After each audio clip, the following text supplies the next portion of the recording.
Try to sneak by. Here we go again. Valero and Stutzman doing all they can now. Now you feel they like, we're not worried about third, we want a stage win here. And Valero goes to the front here because a stage win would bring them advantage over Canyon. And drilling it on the front is David Valero here. Super strong today he has been, the Spaniard. There's that rise is coming very shortly here, and you have to pay attention here. You lose touch there, it could be costly to your hopes of winning the stage. So Beers and Nokia got to be right on their game here. Yeah, it's very much in the interest of the Klimatitsa Obea team to keep the pace high. Different to the leaders jersey, who just want to possibly aim for a stage win. And here comes that steep little kicker. That's definitely going to give a sting in those legs here.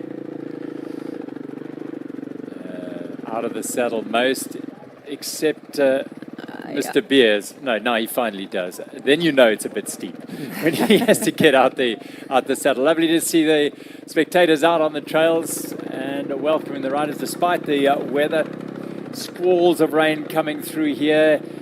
Dramatic end to the Queen stage. It's lived up to its billing. Over 5 hours of racing. We're beyond nearly 20 minutes longer than the anticipated finish time here as they hammer along the fire road here. They'll fly past G-Spot's entrance and they will prepare for the finish.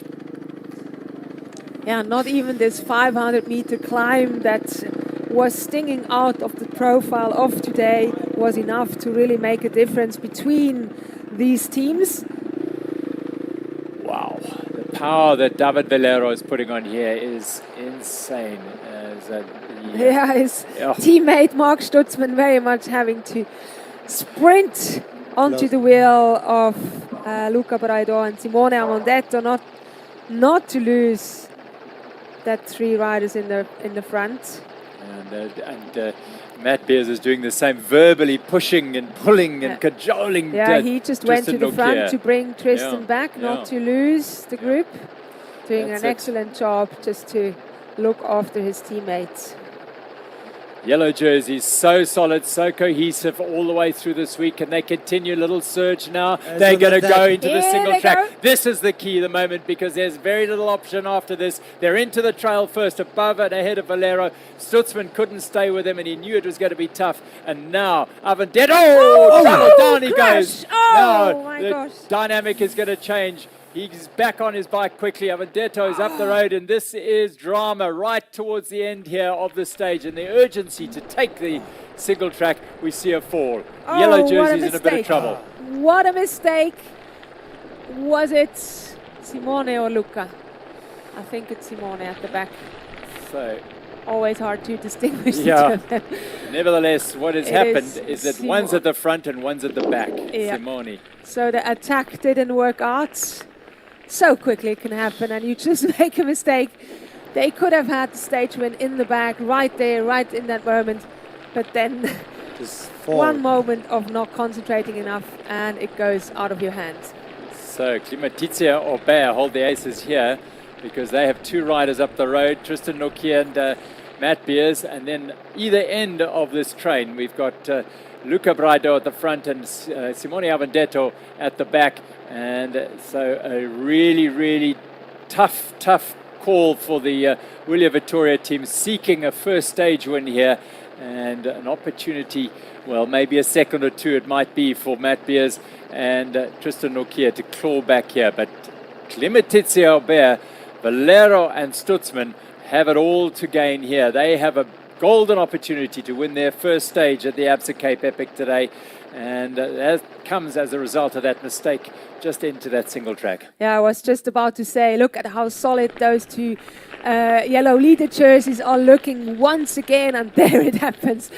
A little slip around the turn, and the stage win may be out of contention for them. I like your maybe. I like your maybe, because they are back on here. They are chasing. There's no question. Through this, it's a fast straight road down here and across the dam and into the single track and onto the lawn. So very little opportunity here. The hopes of Beers and Nokia hang by an absolute thread here. They'll fly down the single track. Beers looks over his shoulder, says, come on. They've gone up the road. They are away. There is the one yellow jersey, Climatizia Orbea in the tuck, and he is hunting down his man, Avondetto, throwing everything at this. Up the road, Brighto, they'll hook her right here, don't get this wrong. And he's going to force the issue here for sure onto that dam wall. He gets between the two men from Climatizia Orbea. A little drag there, down, and then up onto the dam wall. It's on here for sure. Chance. It's on here. Another chance to overtake. And yes. Whoa! Look at this. Surely this is a champion team. Second last year, and they are showing their class here. The Italians, Luca Braido and Simone Avondetto. They are back in the lead after going into the single track in a bit of a disastrous situation. They are now on their way towards the finish and in the prime position to take their first stage win at the Absa Cape Epic. What drama over the last kilometre and a half of a 134-kilometre stage. Unbelievable. Unbelievable. What a masterclass of these two riders, those Italians that just show here what are they made of. Absolute world-class riders, putting all their skill down here and the power that they have to get back into the lead. Unbelievable. On the last bit of trail above the field of Kutsenberg's University of Stellenbosch Fields, and it is Simone Avondetto and his partner Luca Braido. First glorious stage win.